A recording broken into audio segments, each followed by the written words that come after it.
श्री शिवाय नमस्तुभ्यम। श्री शिवाय नमस्तुभ्यम। तो दीदी कहाँ से आई हैं आप? हम जोधपुर राजस्थान से। जोधपुर राजस्थान से आई है।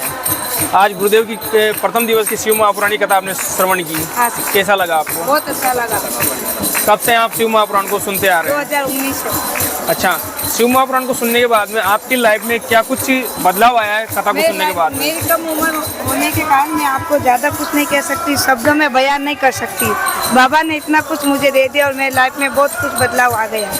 अच्छा, कुछ ऐसा एक्सपीरियंस आप बताओ जो कथा सुनने के बाद में आपने एक्सपीरियंस किया हो। हाँ, मेरे साथ में एक बार भयंकर एक्सीडेंट हुआ था। जो कथा सुनने में ऐसा लगा, मुझे लगता मेरे बाबा ने मुझे बताया। जब बाइक का हाल देखी ना तो किसी ने कहा तुम बच नहीं पाई, फिर मेरे कुछ नहीं हो, फिर मेरे बाबा ने मेरे को बचाया। और मेरे घर की स्थिति ठीक नहीं थी, वो भी ठीक हो गई। मेरी बच्ची छोटी थी तो वो केवी में नमन है, तो रात को 9:30 बजे पुष्कर की कथा चल रही थी तो मैं आना का बोला, फिर मेरे घर वाले ने मना कर दिया कि नहीं जाएंगे। तो मैंने बोला कुबेर भंडारी आ रहे हैं। तो मेरे रात 10 बजे मेरे फ़ोन पे फ़ोन आया कि आपके बेटी का नंबर आ गया केवी में। और मेरी बड़ी दीदी को 20 साल से एलर्जी की बीमारी थी, वो चंद दिनों में खत्म, जड़ से खत्म हो गई। और डॉक्टर ने कहा कभी जिंदगी में खत्म नहीं होगी। फिर देसी दवाई भी दे तो आपने शिवर का चमत्कारी रुद्राक्ष लिया है? हाँ, ये गलत है। बिल्कुल। तो आपने उसका जल वगैरह भी पिया होगा? हाँ, किया होगा। तो उससे मतलब काफी लाभ भी मिला होगा? हाँ, लाभ मिलते सबको। और अभी क्या है कि रुद्राक्ष वितरण चालू हो गए एक बार फिर से? 15 मार्च से शुरू हो गई। 15 मार्च से शुरू हो गए। हाँ। बीच में अभी क्या है कि रुद्राक्ष महोत्सव था, तो इस कारण से क्या है कि महोत्सव होता है तो उस टाइम बंद कर देते हैं। हाँ। बाकी अभी रुद्राक्ष वितरण वापस से चालू है। 15 तारीख से चालू है। चलो, अच्छी बात है कि आपके लाइफ में बदलाव आया कथा को सुनने के बाद में। आप क्या कहेंगे दीदी? रुद्राक्ष महोत्सव में बहुत अच्छा था। हम सबका कहना है कि बाबा के लिए ना, बाबा की लंबी उम्र, बाबा की इस दुनिया में बहुत जरूरत है, क्योंकि वो भगवान के रूप में आए। ऐसे लोगों की जिंदगियां, उन्होंने लाखों लोगों की जिंदगियां बनाई है। और हमारे छोटे छोटे बच्चे जो भी है ना, पहले जल चढ़ाते फिर स्कूल जाते, और छोटे बच्चे होने का वो भी कथा सुनते। बिल्कुल। एक जो शिवालय धूल में जमे रहते थे, जहाँ पे शिव मंदिर कोई नहीं जानता, मतलब कई जानवर चढ़ जाते थे, वहाँ पर आज देखो कि कितनी भीड़ लगती है, लाइन लगती है शिव भक्तों की। पहले तो कोई नहीं जानते सावन के महीने में, अब तो हर दिन लाइन लगना पड़ता है, भीड़ लाइन में लगना पड़ता है, घंटों इंतजार करना पड़ जाता है। बाबा ने जल्दी होती स्कूल जाना होता है, किसी को काम जाना होता है। हम सब बहनों का कहना है कि बाबा को अच्छे रखे, खुश रखे, मेरे गुरुजी को और लंबी उम्र दे। बेटियों का आशीर्वाद है, हम बेटियों की आशीर्वाद है, बाबा को लंबी उम्र दे। बाबा के घर आए हो। हम अपने बाप के घर आज बहुत खुश है, और राजस्थान में बार बार आते रहे, हमारे जोधपुर में आते रहे। दूसरी बार जयपुर में कथा हुई है, तो मतलब एक खुशी की बात है कि भाई साल भर के करीब बहुत खुशी है। का नाम लेता है तो भी हमारे ये बाल है ना खड़े होते हैं कथा में पहुंच गए। हाँ, कैसी करके। और बाबा आपकी इतनी अरदास है कि हमारे राजस्थान में, और हम सब हाँ, बाबा से यही प्रार्थना है कि हमारे जोधपुर में एक बार जरूर ये कथा करें। हम बहुत खुश अगर आप यहाँ पर पंडाल में बैठ कर कुछ भी मांगेंगी, कहेंगी तो बाबा जरूर हाँ, सुनेंगे। बहुत खुश देते, जरूर देते। हाँ, जी, आप क्या कहेंगे बताइए? हमारे तो भैया 15 साल से बहुत एलर्जी थी। मैं गऊ साफ करती तो छींका आती, हवा में जाती छींका आती, और नाक से पानी बहुत बहता। तो मैं इतनी परेशान थी, खाना पीना मेरे को अच्छा नहीं लगता। तो मैं सोचती कि मैं या तो मुंडा ले चली जाऊँ कहीं, या मैं भाग जाऊँ। जाने की मेरे लिए कोई जगह नहीं, मरने का इरादा मैंने सोच लिया। पर मैंने सोचा कि मैं मर जाऊँगी तो मेरे पति के तो वाइफ मिल जाएगी, लेकिन मेरे बच्चे की माँ नहीं मिलेगी। इसलिए उन बच्चे को देख देख के मैंने ज़िंदगी निकाली। और मेरे पापा जी और मेरे पति देव ने बहुत मेरी हेल्प की, हॉस्पिटल ले जाते, लेकिन उसका इलाज नहीं हुआ।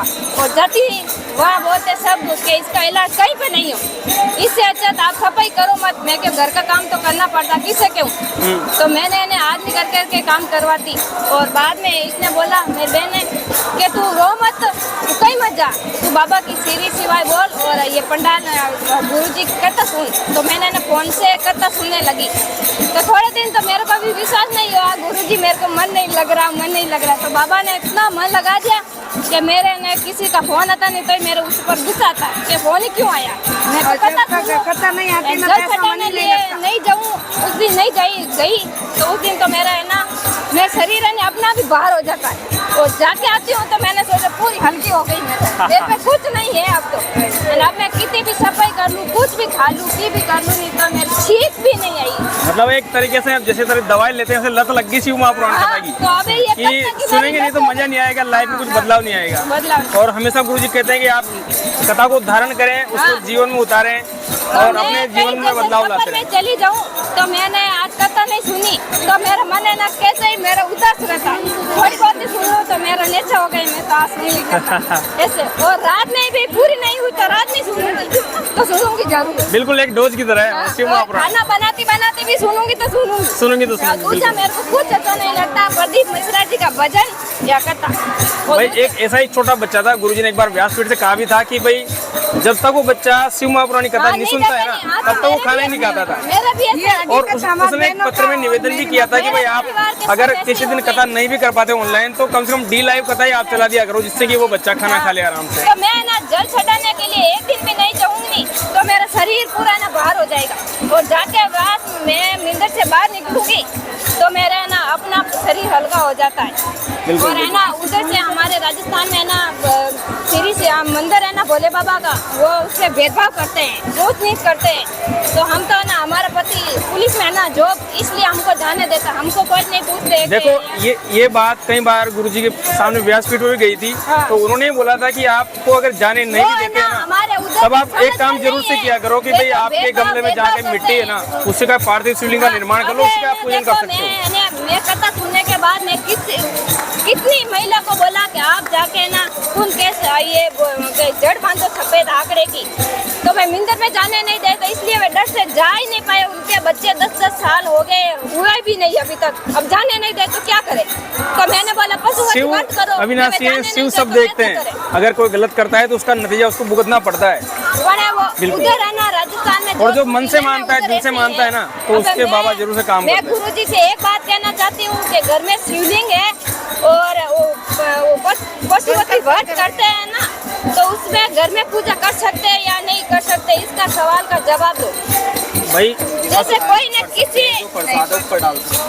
नहीं, हाँ बोलिए बोलिए। जैसे भाई किसी को ना गुरुजी बोलते हैं वहाँ पे जड़ वो 21 बार उबार के वहीं पे बांधना, तो उसमें अच्छा आपका प्रश्न ये है कि जैसे कि सफेद आंकड़े की जड़ हाँ 21 बार घुमाने के बाद में कमर पे घर पे बांध सकते हैं, जैसे मायदे किसी को प्रवेश नहीं देते हैं। तो देखो गुरुजी ये बोलते हैं कि शंकर के अगर शिवलिंग के टुकड़े भी हो जाते हैं तब भी वो खंडित नहीं माना जाता, वो अखंडित ही पूरा रहता है। मतलब वो अगर आप दिल से मानते हो कि घर में शिव जी हैं तो उसमें भी आप उपाय कर सकते हैं। तो ये सवाल है ना गुरुजी से पर्सन पूछना, ये पर्सनल सवाल जवाब है। बिल्कुल आपकी बात को हम गुरुजी तक जरूर से पहुंचा देंगे। मंदिर में आप बोले हो उसको जड़ को घर पे बांध सकते हैं या नहीं, या पशुपति व्रत है तो उसको मंदिर में पूजा करने लिए जाना चाहिए या नहीं, या घर में वो स्वीकार करेंगे या नहीं करेंगे। ठीक है आपकी बात है गुरुजी तक जरूर से पहुंचेगी। ये हम शादी यही है, ये जवाब इसका मिल जाना और बिल्कुल व्यासपीठ तक जरूर से बात जाएगी आप। ये बात हमारी इधर